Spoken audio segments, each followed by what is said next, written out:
stop, Hiroshima.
It's really bright. Yeah, that's it. That's my room. Yeah. What about the bathroom? What's that like?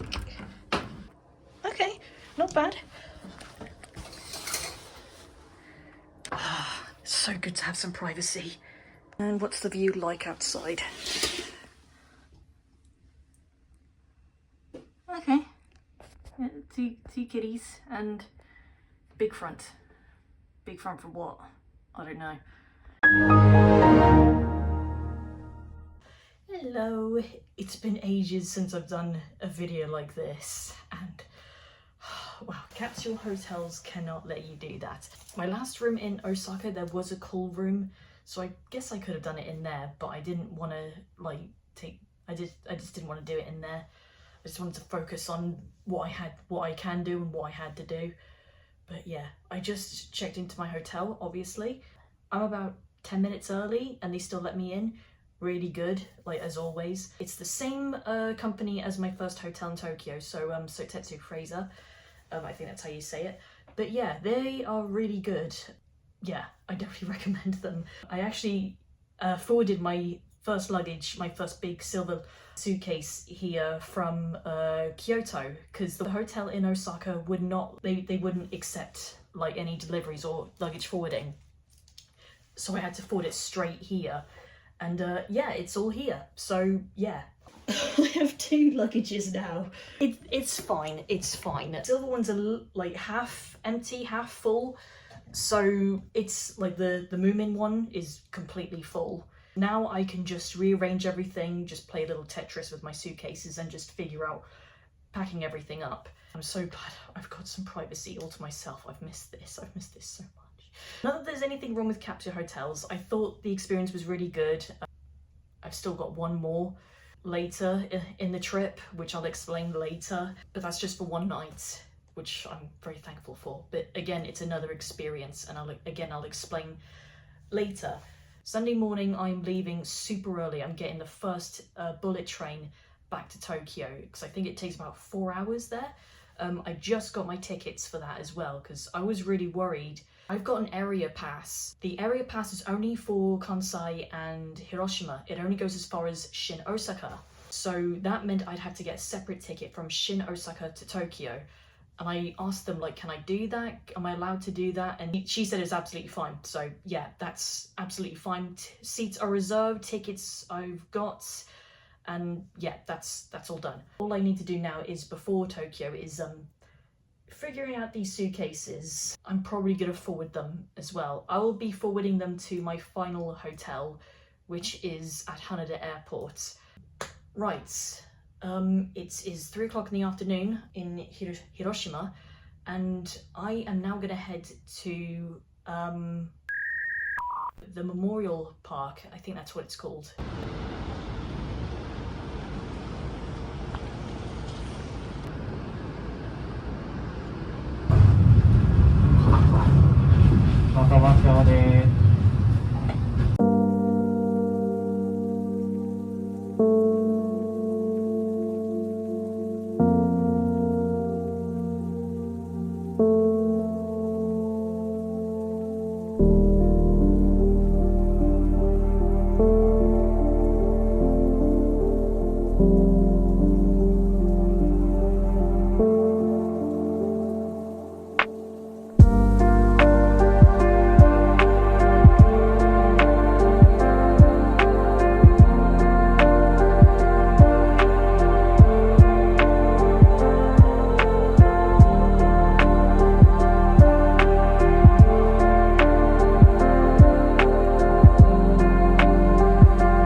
I was gonna eat out, but then I saw katsudon, and then I saw takeout, and then I was like, done.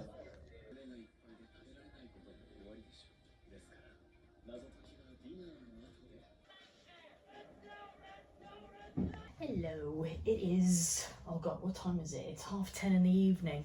I've just gone to have my clothes washed in the laundromat literally next door to me, and I've just been organising my suitcases. The silver suitcase basically has all of my souvenirs, which will be forwarded to not the next hotel but the hotel after. The Moomin suitcase is, I'm keeping it with me, and it has all of my clothes. It's been so warm out as well. Apparently it's going to be cloudy tomorrow, which is fine. Like, I'd rather it be a little bit cooler. Tomorrow, I'm going to Miyajima. I don't know how long that's going to be. I tell myself it's going to be half a day, but knowing my luck, it's probably going to be the whole day. I would like to go to the ARISU, I think that's what it's called, the tower next to the Peace Memorial Park. Speaking of which, I went there earlier. That was a real eye-opener. I know obviously like what happened there, but I went to the museum, there was more detail about it, and there was obviously some artifacts about, like, from victims there as well. I think the only item I took a photo of was like a melted Buddha statue. It was nothing like personal, like clothes that they had and stuff. It just didn't feel right. I know some people did, but I was just like, no, I just can't do it. There was another section that's only open, I think it's open from now until January next year. It's basically like letters from the victims, like what they experienced and everything. Like, there was a film of some of the letters that were read out, and some of them like from the victims themselves, because some of them are amazingly are still alive. There was one there, this woman, she was 8 years old when the bomb happened. I can't remember the term that's used for the survivors of the bomb. Even though they survived, they were discriminated by others. There was one person, he wrote down in a letter from saying that his friend's parents told them to basically stay away from him. He got sick from the radiation, like he had radiation poisoning, but he got better. There were some people who believed that it was contagious. So this man wrote, like, as a boy, his friends were told to stay away from him in case they would, like, if they get contaminated as well. And it's really sad to read stuff like that. And there was other things as well, really gory stuff as well, like really horrific, and you think like, yeah, like no one should ever go through such things. It's just terrifying. And yeah, I think if you go to Hiroshima, you definitely need to check out the museum, but also be prepared that it really does open your eyes about it. When I walked out, I just wandered around for a bit until I walked back to my hotel, which was a big mistake because I should have taken the tram back. I didn't realise how far it was from my hotel. I thought, yeah, I can walk it, because it was like a 5-10 minute tram ride. It was actually a half an hour walk. I don't know why I did that. I knew this day was, like, in Hiroshima was going to be, I don't really know what word would I use to describe it. Not...